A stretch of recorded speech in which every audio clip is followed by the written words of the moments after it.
Apa sih yang membedakan reksadana dana mas stabil dengan produk reksadana lainnya yang ada di pasar saat ini? Ya, jadi yang membedakan reksadana dana stabil dengan produk reksadana pendapat tetap lainnya, pertama, aset under management dari reksadana dana stabil itu yang terbesar. Sebenarnya apa sih kegunaannya sendiri AI dalam hal ini? Kita analogikan seperti Iron Man.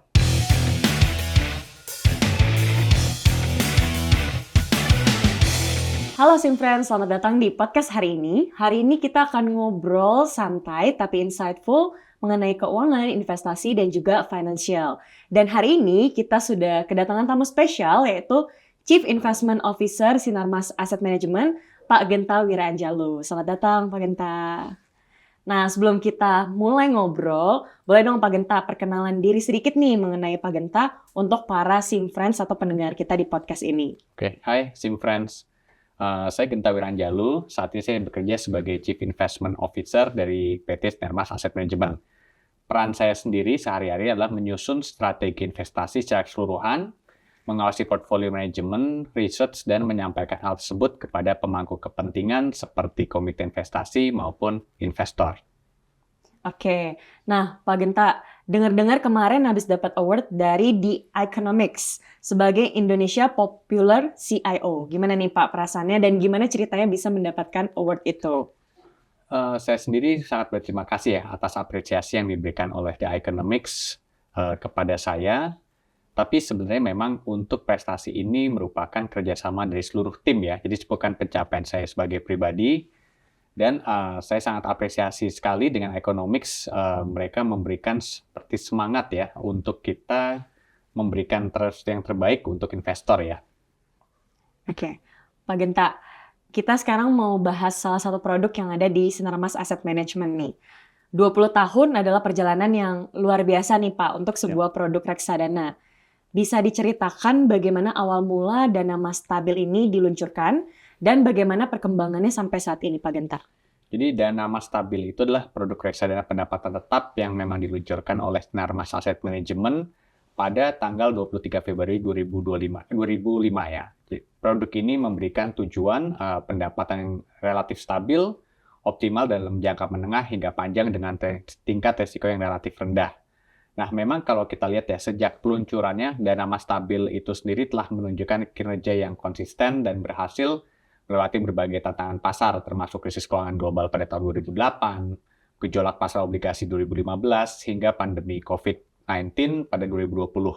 Nah, ketahanan inilah yang menjadikannya pilihan terpercaya bagi para investor. Saat ini pun, dana mas stabil merupakan reksadana dengan AUM terbesar nomor 1 di Indonesia. Wow, keren ya Pak. Jadi achievement-nya juga banyak nih ya Pak, luar Ya. biasa. Nah, mungkin buat Simfriends di sini yang belum tahu nih Pak, apa sih yang membedakan reksadana dana mas stabil dengan produk reksadana lainnya yang ada di pasar saat ini? Ya, jadi yang membedakan reksadana dana stabil dengan produk reksadana pendapat tetap lainnya, pertama, aset under management dari reksadana dana stabil itu yang terbesar saat ini, dengan dana kelolaan kurang lebih 16-17 triliun.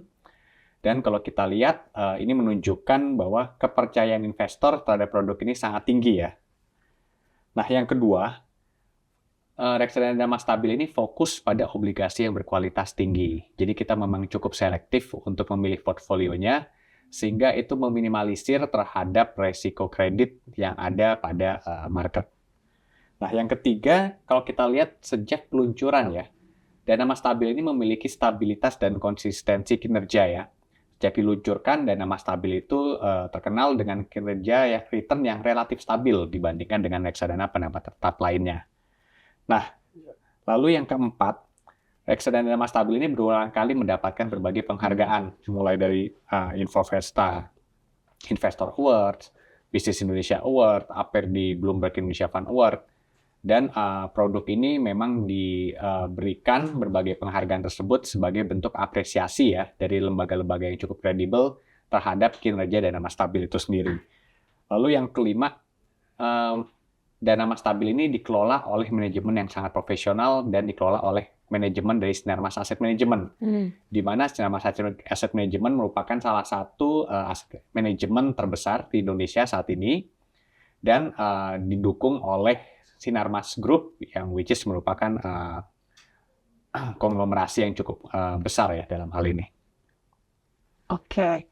Sebagai bagian dari Sinarmas Group nih Pak, kan grup yang besar ya Pak, tadi Ya. Bapak juga mention konglomerasi gitu. Terus dengan 20 tahun perjalanan, makanya dana Mas stabil ya Pak, karena stabil gitu. Betul. Nah, tapi masih banyak orang yang berpikir bahwa investasi itu rumit gitu Pak.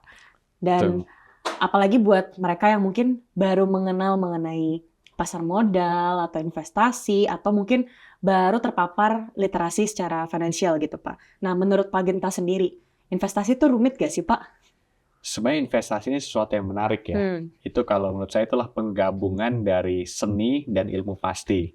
Jadi menggabungkan antara otak kanan maupun otak kiri. Nah, saya ini termasuk orang yang sangat suka dengan angka ya. Jadi mereka yang pada sangat suka angka, biasanya akan suka berbau investasi. Dan mereka juga yang menyukai seni, ilmu yang tidak pasti, ini juga merupakan suatu abstraksi yang cukup menarik. Jadi penggabungan antar seni dan ilmu pasti inilah yang ada di investasi. Nah, kalau dari latar belakang saya sendiri, sebelum saya masuk terjun ke dunia investasi, saya sempat menjadi seorang musisi ya. Dalam hal itu, saya lebih fokus pada menggunakan otak kanan. Nah, ketika saya juga menggabungkan kemampuan saya dalam matematika dan ilmu seni tersebut, maka saya menemukan suatu ketertarikan pada investasi ini. Oke, menarik ya Pak ya. Tadi musisi, terus sekarang berkecimpung di dunia investasi ya Pak ya. Jadi semuanya kepake nih, kiri dan kanan ya Pak ya. Nah, Pak Genta, kalau ada orang yang baru mau mulai investasi, tapi masih ragu-ragu nih, apa tips dari Pak Genta supaya mereka lebih pede, lebih confident untuk mengambil langkah pertama untuk investasi? Nah, pertama yang paling penting adalah pahami alasan dulu untuk investasi. Kenali dulu profil resikonya. Contoh, misalnya kalau teman-teman melihat rugi sedikit sudah sakit perut, ya sebaiknya jangan masuk ke aset-aset yang resiko tinggi. Lalu jika teman-teman juga lihat dulu tujuan investasinya apa. Apakah mau beli rumah, pendidikan anak, atau mungkin liburan. Jadi kita lihat dulu time horizon dari investasinya seperti apa. Pendek, menengah, atau jangka panjang. Nah, setelah melihat hal tersebut, kita mulai dulu dari yang kecil. Jadi misalnya dari teman-teman bisa menyisihkan dana kecil dulu seperti mulai dari 100.000, mungkin 500.000, 1 juta perlahan. Untuk kita mengetahui dulu bagaimana investasi tersebut. Jadi kan kalau kita ingin mengetahui sesuatu, kita harus tahu dulu wujudnya seperti apa. Nah, setelah itu kita baru mulai pilih investasi yang sesuai dengan teman-teman. Kalau teman-teman ternyata lebih senang high risk high return, maka bisa masuk ke reksadana saham. Kalau teman-teman ingin yang mungkin lebih low risk low return, bisa masuk ke reksadana pasar uang atau mungkin fixed income. Nah, lalu yang ketiga, kita coba pelajari dasar-dasar investasi. Dasar-dasar investasi itu pertama, tentu kita harus melihat dulu bagaimana high risk high return. Semakin besar potensi keuntungan, semakin besar juga resikonya. Diversifikasi, jangan taruh semua uang itu di satu tempat. Itu yang paling penting juga. Lalu compound interest. Semakin lama uang diinvestasikan, semakin besar juga pertumbuhannya. Nah, teman-teman juga bisa pelajari hal ini di Sim Invest Lab ya. Jadi teman-teman bisa masuk ke website dari Sim Invest Lab, dan di situ akan ada banyak ilmu yang bisa dipelajari dari teman-teman. Nah, lalu yang keempat, pilih instrumen yang sesuai dengan profil resiko ya. Ingat, setiap orang itu punya profil resiko yang berbeda. Jadi nggak bisa dilihat profil resiko itu, oh karena kamu umur sekian, maka kamu profil resikonya harusnya lebih tinggi. Itu kembali lagi memang lebih ke personalnya. Tapi kalau untuk tujuan investasi, maka mungkin baru bisa kita pilih untuk aset alokasi yang berbeda seperti saham, mungkin untuk yang jangka panjang, untuk yang jangka pendek pasar uang, dan lainnya. Nah, kalau teman-teman udah bisa mengenali teman-teman itu sendiri ya, bisa menghadapi fluktuasi, udah nggak sakit perut, udah nggak berasa roller coaster kalau beli reksadana saham, mungkin nggak apa-apa, kita coba pelan-pelan dengan strategi seperti average, dollar cost averaging. Lalu yang kelima, kita gunakan platform investasi yang terpercaya. Jadi pilih platform yang diawasi oleh OJK agar aman dan legal. Contohnya adalah Sim Invest. Oke, jadi untuk investasi itu sebenarnya bisa mulai dari nominal yang cukup kecil ya. Tadi Pak Genta sempat mention 100.000 gitu. Asalkan kita tahu profil resikonya dan tujuan investasi kita di awal gitu. Betul. Ya Pak ya. Dan mungkin saya tambahin juga investasi dari sekarang. investasi dari sekarang ya Pak, sedini Semakin, mungkin. betul, jangan ditunda. Semakin cepat mulai, semakin besar potensi keuntungan dari efek bunga berbunga tersebut. Oke, thank you Pak Genta. Nah, menyambung nih Pak, orang sering bertanya-tanya nih Pak, saya mau investasi, tapi takut uangnya habis atau uangnya hilang kalau misalnya marketnya lagi nggak bagus nih Pak. Nah, kalau pilihannya investasi di reksadana nih Pak, seperti dana mas stabil ya, reksadana Ya. pendapatan tetap, apa sih Pak keunggulannya dibanding dengan instrumen investasi lainnya? Jadi memang kalau kekhawatiran hasil investasinya tergerus atau mungkin investasinya sendiri mengalami penurunan, itu suatu kekhawatiran yang wajar menurut saya. Jadi kalau kita lihat reksadana pendapat tetap seperti dana mas stabil, memang itu dirancang untuk mengatasi kekhawatiran tersebut, terutama bagi investor yang memang lebih konservatif, risk profile yang lebih rendah, dan ingin mencari keamanan yang lebih dalam berinvestasi. Oke, nah banyak investor yang memilih dana mas stabil ya Pak, tadi sudah 20 tahun sebagai pilihan investasi mereka. Apa sih strategi utama dalam pengelolaan reksadana ini sehingga bisa tetap stabil dan berkembang selama 2 dekade? Nah, jadi memang fokus dari dana mas stabil itu adalah kita selektif untuk pemilihan instrumennya. Ini bisa dibilang cukup berlapis-lapis lah ke dalam kita memilih instrumen investasinya. Dan kita biasanya lebih fokus pada obligasi dengan peringkat yang cukup baik ya dalam hal ini untuk memitigasi terhadap resiko kredit. Lalu yang kedua, kita ini memiliki strategi yang sebenarnya cukup unik yaitu short duration and stretching for yield ya. Jadi kita fokus pada obligasi tenor pendek, menengah, dan mencari obligasi dengan yield yang cukup kompetitif. Yang terakhir, kita memiliki obligasi yang cukup terdiverse ya. Jadi diversifikasi obligasi, kita tidak terkonsentrasi pada satu obligasi saja ya, melainkan pada berbagai jenis obligasi untuk menghindari concentration risk itu sendiri. Nah, bagaimana kinerja dana mas stabil dalam menghadapi berbagai kondisi pasar nih Pak? Karena kan tidak stabil ya, terutama saat terjadi krisis ekonomi atau pada saat volatilitasnya tinggi. Jadi memang kalau sejak diluncurkan ya, dana mas stabil itu kan sesuai namanya ya, terkenal memiliki kinerja yang relatif stabil dibandingkan dengan reksadana pendapat tetap lainnya. Nah, produk ini memang memiliki volatilitas yang lebih rendah dibandingkan reksadana campuran ataupun saham, dan memang menjadi pilihan favorit investor ketika ingin mencari kestabilan di tengah market yang bisa dibilang cukup gonjang-ganjing ya dalam akhir-akhir ini ya. Oke, jadi tetap akan stabil ya Pak ya dengan tadi berbagai manajemennya dan juga resiko dan lain sebagainya. Nah, tadi kan Pak Genta udah sempat mention beberapa instrumen yang ada di dalam portofolio dana mas stabil ya Pak ya. Ada sektor atau instrumen lainnya kah Pak yang menjadi fokus dalam portofolio dana mas stabil? Jadi memang untuk pemilihan portofolio cukup dinamis ya. Tapi yang mungkin saya ingin highlight di sini adalah dana mas stabil itu tidak terfokus pada satu sektor saja ya. Jadi cukup tersebar ke berbagai sektor dan mungkin untuk portofolio sendiri isinya bisa bilang sangat-sangat banyak gitu ya. Dan pada perusahaan dengan strong financial position dengan return yang cukup menarik. Dan dari sisi kita pun juga memitigasi resiko. Selain konsentrasi pada dari isi portfolio, kita juga menghindari konsentrasi pada satu jenis nasabah. Jadi kita mendiverse dari seluruh nasabah kita, tidak ada satu nasabah yang memiliki konsentrasi yang cukup besar dalam hal ini. Untuk menghindari suatu saat ketika ada redemption, itu tidak mengganggu dengan existing nasabah yang lain. Oke, jadi artinya secara resiko, secara pengelolaan itu sangat diverse ya Pak ya. Betul. Nah, kita akan masuk ke pertanyaan untuk para investor atau teman-teman Simfriends yang baru bergabung untuk belajar investasi nih Pak. Buat teman-teman yang masih baru di dunia investasi, apa sih manfaat utama berinvestasi di reksadana dana mas stabil dibandingkan dengan instrumen lainnya? Jadi pertama untuk reksadana mas stabil manfaatnya adalah diversifikasi portfolio. Jadi kalau teman-teman let's say membeli obligasi satu jenis, maka itu akan terjadi konsentrasi dari portfolio itu sendiri. Tapi kalau membeli reksadana itu memiliki manfaat dari diversifikasi. Dan dari dana mas stabil itu sendiri kita memiliki bisa dibilang dalam strategi investasi diversifikasi itu sangat kunci ya. Jadi kita mendiverse dengan berbagai instrumen investasi obligasinya, tidak hanya terkonsentrasi pada satu obligasi. Dan yang kedua, kita dikelola oleh manajemen investasi yang profesional ya. Dana stabil saat ini dikelola oleh Asset Management yang merupakan salah satu aset manajemen terbesar di Indonesia. Dan kita juga memiliki tim yang cukup lengkap, pengawasan yang cukup berlapis, dan itu juga diawasi oleh OJK.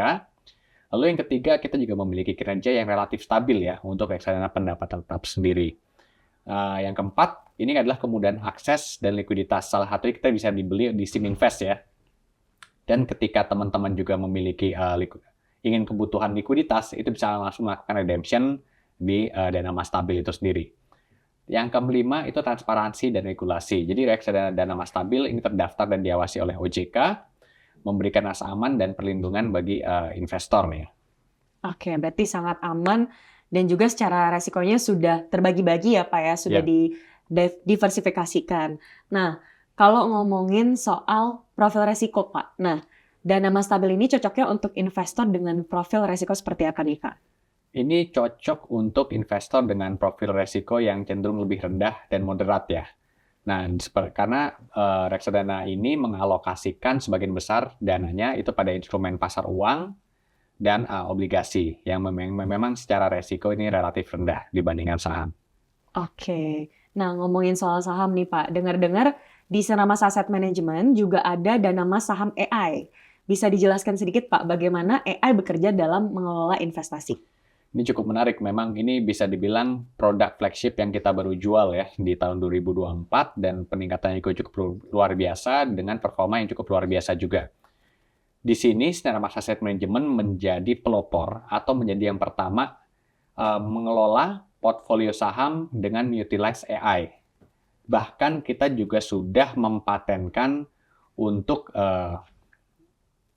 bisa dibilang tuh secret recipe dari Senamas Asset AI tersebut. Nah, dana mas saham sendiri ini merupakan produk yang mengintegrasikan antara AI, teknologi AI, dan juga manusia.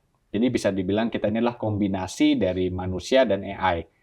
Mungkin sebagai gambaran aja, kalau kita analogikan, sebenarnya apa sih kegunaannya sendiri AI dalam hal ini? Kita analogikan seperti Iron Man. Tim investasi itu atau fund manager itu ibarat Tony Stark. Dan AI ini merupakan seperti Iron Suit. Apakah Tony Stark bisa bertarung sendiri? Bisa.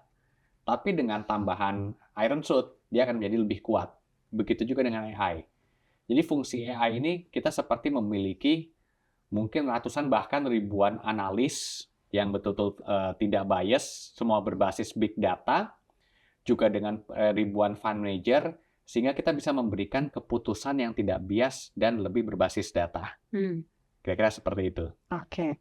Ini kan produk yang baru ya Pak, dan juga unik tadi, Senamas Asset Management sebagai salah satu pionir juga ya Pak ya, untuk dana mas AI ini, saham AI ini.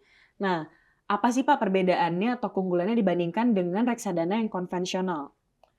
Nah, pertama, tentu penggunaan AI ini bisa dibilang memitigasi dari bias yang bisa dilakukan oleh manusia. Yang kedua, AI ini sifatnya dinamis, tidak statis. Jadi contoh, selalu banyak yang membanding-bandingkan antara quantum mental atau AI fund manager ini dengan quant fund. Apakah sama? Saya akan jawab beda. Bedanya apa? Jadi kalau ketika quant itu diciptakan, maka quant itu sifatnya statis. Contoh, misalnya kalau kita menyuruh suatu quant, jika ada instruksi A, maka harus melakukan B.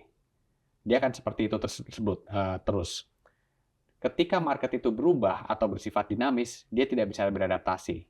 Sementara kalau kita lihat, kalau AI ini bisa dibilang dia bisa beradaptasi. Jadi dia tidak hanya menghitung, tapi dia bisa bersifat dinamis, dan dia bisa mengolah sesuatu yang sifatnya structured data, begitu juga dengan unstructured data. Nah, kalau mungkin bahasa mudahnya seperti ini. Ketika kita bandingkan dengan traditional fund manager, biasanya traditional fund manager itu memiliki suatu pengetahuan yang mungkin secara theoretically, contoh, belilah saham itu yang PE-nya murah, growth-nya tinggi. Tapi kenyataannya apakah seluruh saham yang dalam kategori tersebut memiliki performa yang cukup baik? Ternyata enggak juga. Begitu juga kita menggunakan pendekatan quant atau statistik. Kadang kita membuat seperti suatu regression dengan beberapa variabel tertentu juga tidak menghasilkan hasil yang optimal. Nah, dalam AI kita ini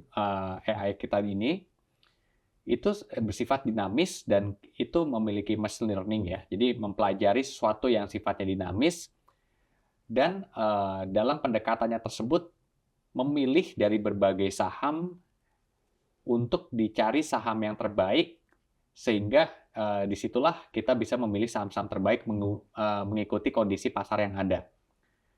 Dalam hal ini juga kalau kita lihat AI itu memberikan suatu reasoning.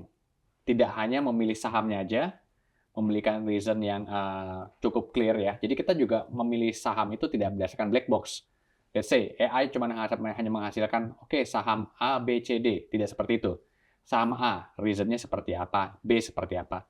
Jadi ketika saya sebagai investment, itu bisa mempertanggungjawabkan bahwa hasil yang dipilih itu merupakan keputusan yang terbaik.